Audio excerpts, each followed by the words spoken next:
first of all, when you read some of the allegations, I assume you have read. I have. You know, kind of like the culture and the way things are, are at Maryland. Obviously, the death of the child there is just brutal. That's the worst part of the whole deal.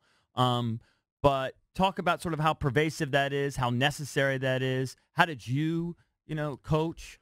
Well, first of all, I hope we don't just read into, well, here was the culture, here's what the coach was doing, so that's why this young man died. I mean, we've had situations on the field. In Indianapolis, we almost had a player die who had a condition we didn't know about. Mm-hmm. Fortunately, EMS was there, and we got it taken care of. So you can't equate, well, this happened because.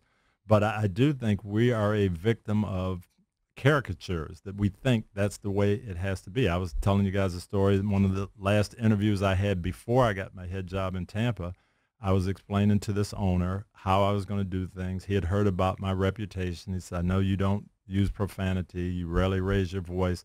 How are you going to motivate these guys? How are you going to discipline? How are you going to keep guys in line? And I said the same way my father kept me in line, mm-hmm. by saying, here's the rules and here's what we're going to do. I'm going to be like that with my players. And the guy looked at me square in the eye. He said, that impossible. That will never work in the NFL. So you knew you were getting that job right then. I said, well, okay. You sent him a note after you won the Super Bowl? Yeah, we crossed paths a few times. Did you get the Tampa job right after that interview? It was, maybe 2 years later. Oh, was it? Okay. Yeah. All right. Yeah. And I explained to Malcolm Glazer the same thing and how I'm going to do it. And he said, well, hey, you've been successful. We looked at your track record. Your defenses play aggressive. It's just what we're looking for. We don't care how you do it. Get it done. Right. Coach, give me your take on the Redskins this year. What can we look forward to? Kind of a pivotal year for Jay Gruden. It is. And, I didn't like to see that injury to Geis. That hurts. But the Redskins, I think, are going to be very good on offense. I've always liked Alex Smith. I think he's a tremendous quarterback. You think it's an upgrade over Kirk? Well, I don't know about upgrade, but, the one thing Alex Smith is going to do, he's going to put people in position to succeed. He's accurate. He's on the details. He's not going to turn the ball over. He's a great leader. So they're in good hands at that position, whether he's better than Kirk or how that plays out. He's a good enough quarterback to take them to the Super Bowl. I think they've got some offensive weaponry that's going to be very, very good. And to me, can this defense come up with the big plays they need to win? I think the offense is going to play Well, great. they've been drafting guys from Alabama left and right. That's a good start. Formula. Yeah, that's a good start. Well, do you think that there's pressure on Gruden this year? Oh, yeah, there's every year. I mean, do you think, how hot is his seat right I now? don't know that. And to me, ownership, there's too much pressure all the time. We got to win this year or else. Yeah. I mean, that was me in Tampa. Oh, we went to the championship game. We've been in the playoffs, but we haven't won, so we got to make a change. And was it good? Yeah, they went to the Super Bowl the next year. But that's the way football is now. Unless you're, one of those 2 or 3 franchises that you've been there, every year is a pressure year. Yeah.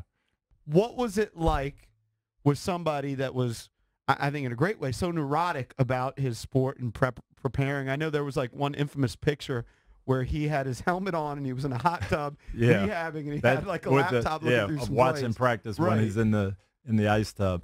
Peyton was the best in terms of that, in terms of wanting to be prepared and being on top of things and on the details. And people get the idea that he ran the practice because we had so much no huddle and he's orchestrating everything.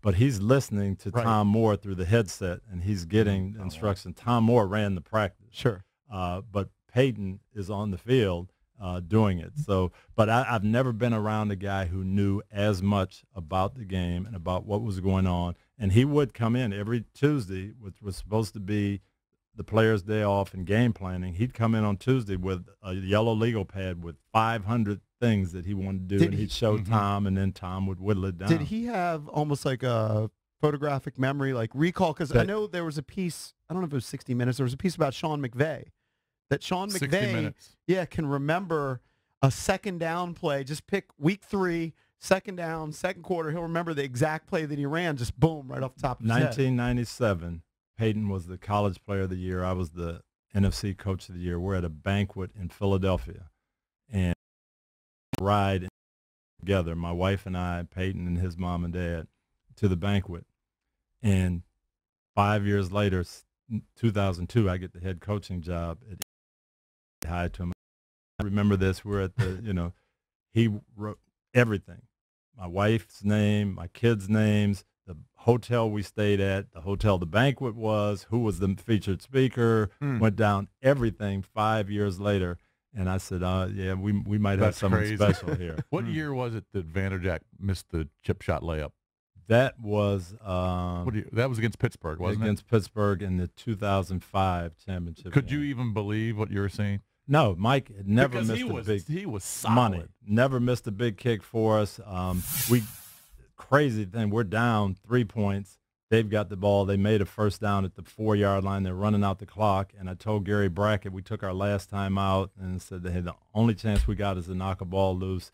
Brackett puts his helmet on the ball. Jerome Bettis fumbles. Looks like we're going to run it back for a touchdown and win the game. Roethlisberger lays out and just makes a tackle. And then Mike missed the kick.